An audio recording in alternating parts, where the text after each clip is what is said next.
அழகப்பா பல்கலைக்கழக விழாவில் முதலமைச்சர் மு க ஸ்டாலின் உரையாற்றி வருகிறார். நேரலையில் பார்க்கலாம். ஒளி மிகுந்த முகங்களோடு வந்து அமர்ந்த நீங்கள் இப்பொழுது பசி மிகுந்த முகங்களோடு அமர்ந்திருக்கக்கூடிய நிலையில் உங்கள் முகங்கள் மட்டுமல்ல எங்கள் முகங்களும் சேர்த்து தான் நான் சொல்லுகிறேன். ஆகவே நீண்ட நேரம் எடுத்துக்கொள்ளாமல் சுருக்கமாக என்னுடைய உரையை நான் அமைத்துக் கொள்ள விரும்புகிறேன். வள்ளல் அழகப்பர் வாழ்ந்த மண்ணுக்கு வந்திருப்பதில் நான் மிகுந்த மகிழ்ச்சி அடைகிறேன். வள்ளல் அழகப்பர் பெயரிலே பல்கலைக்கழக வளாகத்தில் நடைபெறக்கூடிய இந்த ஐயன் திருவள்ளுவர் சிலை திறப்பு விழா மற்றும் திருமதி லட்சுமி வளர்தமிழ் நூலகம் திறப்பு விழா ஆகிய அறிவுசார் விழாக்கள்ல கலந்துகிறதுல நான் மிகுந்த மகிழ்ச்சி அடைகிறேன். இன்னும் சொல்லணுமா, என்னுடைய மகிழ்ச்சி இரட்டடிப்பு மகிழ்ச்சியாக இருந்து கொண்டிருக்கிறது.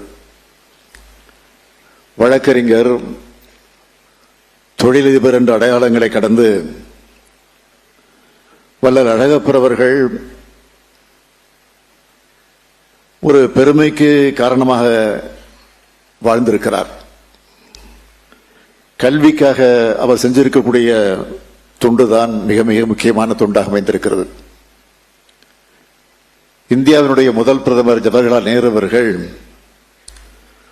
வள்ளல் அழகப்பரை பற்றி குறிப்பிட்டு சொல்லுகிற போது சோசியலிச முதலாளின்னு குறிப்பிட்டு சொல்லியிருக்கிறார்.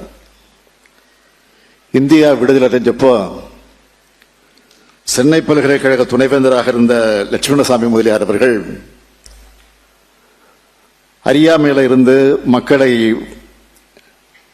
விடுதலை அடைய செய்யணும்னா பின்தங்கிய பகுதிகளில் செல்வந்தர்கள் கல்லூரிகளை தொடங்கணும் அப்படின்னு ஒரு கோரிக்கை வச்சார். உடனே அந்த மேடையில் இருந்த வள்ளலார் அழகப்பர் அவர்கள் 1 லட்சம் ரூபாயை கொடுத்து நான் தொடங்க தயார் என்று உயர்ந்த உள்ளத்திற்கு சொந்தக்காரராக அன்றைக்கு அவர் எடுத்து காட்டினார்.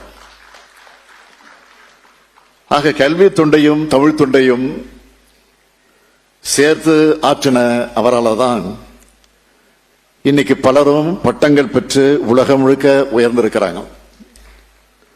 சுருக்கமாக சொல்லணும்னா தமிழரின் ஈகை பண்புக்கு அடையாளமாக வாழ்ந்தவர் தான் வள்ளல் அழகப்பர் அவர்கள். அப்படிப்பட்ட பெருமை வாய்ந்த வள்ளல் அழகப்பெரும் பெயரில் அமைஞ்சிருக்கக்கூடிய இந்த பல்கலைக்கழகத்தில் ஐயன் திருவள்ளுவர் சிலையை திறந்து வச்சதில் நான் மிகுந்த பெருமைப்படுகிறேன். வான்புகள் வள்ளுவருக்கு குமரியில தலைவர் கலைஞர் அவர்கள் சிலை அமைச்சப்போ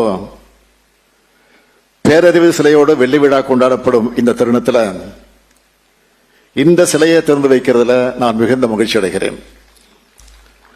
வள்ளுவர் நெறியில வாழ்வியல் நெறியா மாறணும்னு நாம் தொடர்ந்து சொல்லிக் கொண்டிருக்கிறோம்.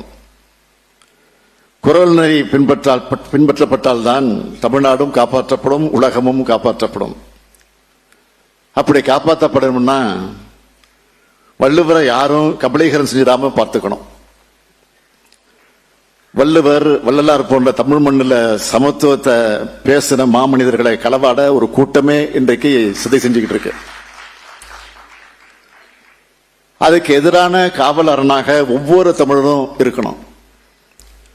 அடுத்து திராவிட இயக்கத்தோட வீரமிக்க கவிஞர் பாவேந்தர் பரம்பரை கவிஞர் கவியரசு முடியரசனார் அவருடைய பெயரை இந்த அரங்கத்திற்கு உங்கள் முன்னால் நாம் சூட்டி இருக்கிறோம்.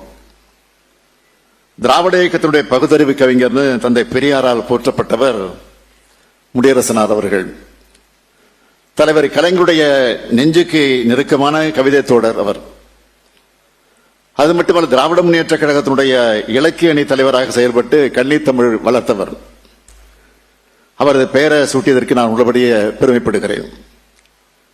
அடுத்து அறிவுதான் நம்மை காக்கும் கருவின்னு வள்ளுவர் சொன்னதுக்கு அடையாளமா நம்முடைய மரியாதைக்குரிய மேனாள் ஒன்றிய அமைச்சர் பாசி அவர்கள் தன்னுடைய அன்னையார் திருமதி லட்சுமி அவருடைய பெயரால வளர்த்தமிழ் நூலகத்தை அமைச்சிருக்கிறார்.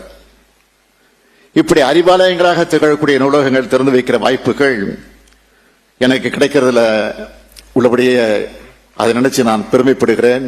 அதற்காக நான் நம்முடைய ப. சிதம்பரம் உள்ளக்கு என்னுடைய இதயமார்ந்த நன்றியை நான் இந்த நேரத்தில் தெரிவித்துக் கொள்ள விரும்புகிறேன்.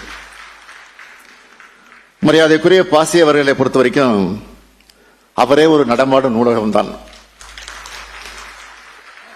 அரசியல், வரலாறு, சட்டம், பொருளாதாரம், இலக்கியம்னு எல்லா துறைகளிலும் ஆழம் கொண்ட நம்முடைய அறிவுபூர்வமாக ஆழம் கொண்டவர் அவர். அவரது அறிவு கருவூலம் தான் நம்முடைய பாசி அவர்கள். நம்முடைய திராவிட மாடல் ஆட்சியில நிறைவேற்றப்படக்கூடிய ஒவ்வொரு திட்டம் குறித்தும் நம்முடைய பாசி அவர்கள் என்ன சொல்றாருன்னு தெரிஞ்சுக்கல நான் ஆர்வமா இருப்பேன். ஏன்னா அவருடைய பார்வையும் அவருடைய பாராட்டும் எனக்கு தனிப்பட்ட முறையில் ஒரு பெரிய உற்சாகத்தை கொடுக்கும். பாசி அவர்கள் ஏற்படுத்தி தந்திருக்கக்கூடிய இந்த தருணத்தில் இங்க இருக்கிறவங்களுக்கும் அதே போல தொலைக்காட்சி மற்றும் இணையம் வழியாக இந்த நிகழ்ச்சியை பார்த்துக்கிட்டு இருக்கிறவங்களுக்கும் நான் ஒரு கோரிக்கை வைக்க விரும்புகிறேன்.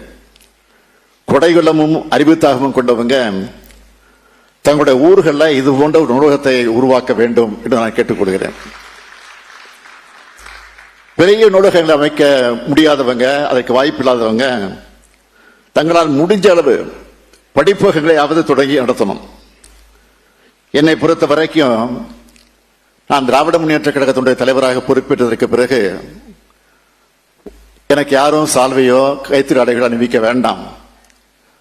அதற்கு பதிலாக புத்தகங்களை வழங்குங்கள், நூல்களை வழங்குங்கள், அதை மற்ற நூல் நிலையங்களுக்கு அனுப்பி வைத்து அது பயன்படக்கூடிய வகையில் அமையும் என்ற ஒரு கோரிக்கை வச்சேன். அந்த அடிப்படையில் இதுவரைக்கும் 2,75,000 புத்தகங்கள் இதுவரை என் கைக்கு வந்திருக்கிறது. அவற்றையெல்லாம் பல்வேறு நூலகங்களுக்கு நான் அனுப்பி வைத்திருக்கிறேன். நூலகத்தை சுற்றி பார்த்துக் கொண்டிருந்த போது அண்ணன் ப. சிதம்பரத்தில் நான் சொன்னேன், இந்த நூல் நிலையத்திற்கு நானும் புத்தகம் அனுப்பி வைக்கிறேன் என்று சொன்னேன். அப்படியா, மகிழ்ச்சி, அனுப்புங்கள் என்று சொன்னார். அந்த கோரிக்கை அவர் எடுத்து வைத்திருக்கிறார். எனவே ஊர் சென்னைக்கு நான் சென்றவுடன் முதல் வேளையாக இங்கு அமைந்திருக்கக்கூடிய நூல் நிலையத்திற்கு 1000 நூல்களை முதல் கட்டமாக நான் தனிப்பட்ட முறை அனுப்பி வைப்பது என்பது வேறு. அரசின் மூலமாக என்ன செய்ய வேண்டுமோ அதையும் நான் உறுதியாக செய்வேன் என்ற நம்பிக்கை இந்த நேரத்தில் நான் தெரிவித்துக் கொள்கின்ற எதிர்கால தலைமுறை கல்வியை கடந்து சமூகத்தை, வரலாற்றை அறிந்து கொள்ள முற்போக்கு சிந்தனைகளை வலுப்பெற இத்தகைய நூலக படிப்பங்களும் தான் அடித்தளமாக அமையும். அந்த அடித்தளத்தில் உருவாகும் இளைஞர்கள் தான் நம்ம தமிழ் சமுதாயத்தை நல்வழியில் நடத்துவாங்க. சென்னை அண்ணா நூற்றாண்டு நூலகம், மதுரை கலைஞர் நூற்றாண்டு நூலகம், கோவையில் அமையவுள்ள தந்தை பெரியார் நூலகம், திருச்சியில் அமையவுள்ள நூலகம் தமிழ்நாட்டுக்கு அடையாளமாக பெருமையை சேர்க்கக்கூடிய அடிப்படை வழங்கப் போகிறது.